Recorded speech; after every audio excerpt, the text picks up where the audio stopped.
Hi everyone नमस्कार केमती अच्छे आपण मैंने आशा करुच्ची भलरे थिबे।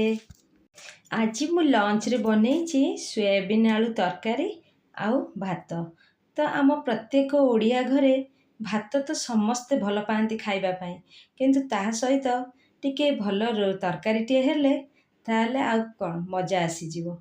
तो आज भाविली जाउची सोयाबीन आलू तरकारी करिवि।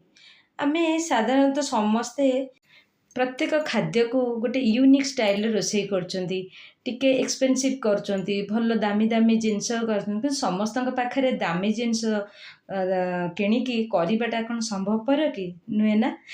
तो आम माँ जेजेमा आगो काल रे से माने शिल चक्की ए सब जिनस व्यवहार करिकी जो कम तेल मसला जो तरकारी रांधुले भाविले कितने स्वाद लगुला। तो मो जानिबारे यूनिक करिकी आमे खाद्य जदि टेस्ट न लागिबो ताहले गोटे सिंपल तरकारी करिकी जदि सेटा पार्टी को टेस्ट लागिला तो से मो मतरे सेटा ही यूनिक रोषे। तो आजिर मोरे सोयाबीन आलू तरकारी पूरा सिंपल आउ आपण मानक जदि आशा करछि वीडियोटी भल लागिबो ताहले मो चैनल गोटे लाइक करिवे, शेयर करिवे, सब्सक्राइब करदेवे। तो प्रथमे मु सोयाबीन भल से गरम पानी तींते देइथिली, आलू काटी देइथिली, ताको गरम पानी स्क्वीज करके सोयाबीन को काढ़ी देइछि, आलू को भल भाबे धोई धाई देइछि। तो मसला प्रिपेयर कर देइछि, मसला रे मु जहा जहा नेइछि आपण माने वीडियो रे देखिथिबे। तो प्रथमे मु एठी गोटे कढ़ई बसे देइछि, सेदिरे देइछि सोरिष तेल पकेइकी प्रथमे मु आलू भाजी देइछि लूण आ हळदी पकेइकी।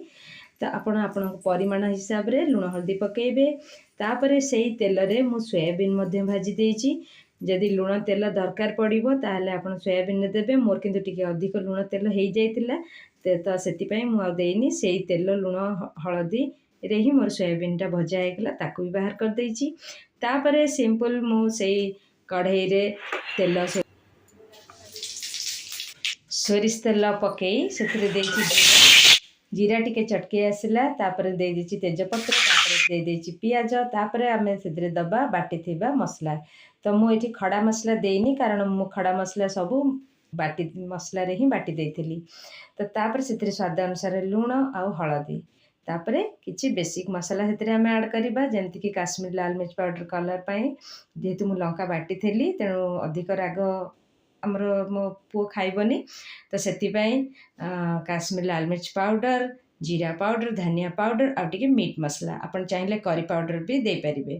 तो ताको सब देइकी आमे भल भाबरे कसी दबा। तापरे देखंतु एटी कसी देला परे मु टिके पानी दे देथिली, से जणा पड़ी गेला जे हमर मसलाटा पूरा कसी हो गलानी, तेल जेहेतु बाहरी आसिलानी।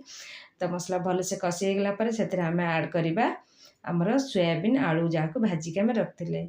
विश्वास करंतु ए तरकारी आपण ए भली प्रोसेस रे करंतु, देखिबे बहुत ही टेस्टी लागिबो, बहुत ही यूनिक लागिबो, बहुत ही बढ़िया लागिबो। केबे आपण भाबि नथि जे एते सिंपल तरकारीटे भी एते स्वादिष्ट लागि पारे।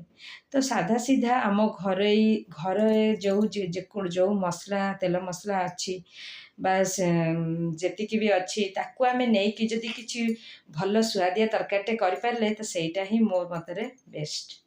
तो आशा करछि आपनको ए वीडियोटी भल लागिथिबो। तो तापरे मोरे मसला आलू और सोयाबीन भल भाबरे कसी हो गला परे मसला रे आमे सेदिरा ऐड करदा पानी। तो पानी टेटी मोर फुटी गलानी, आलू भी मध्य सिझी गलानी। तो ताको आमे आ टिके ढांकी दबा फुटिया पई, तापर दे दबा गरम मसाला। तो गरम मसाला मु आगुरु ही मसला देला बेले दे दिथिली। तो बनिगला हमर सोयाबीन आलू तरकारी। तो केमती लागला आपण मानू थरे बनेइबे खाइबे, तापर मते कमेंट से जणेबे। आपण माने मो वीडियो देखचंती सेति बहुत बहुत खुशी आ रहिली। नमस्कार, बाय बाय।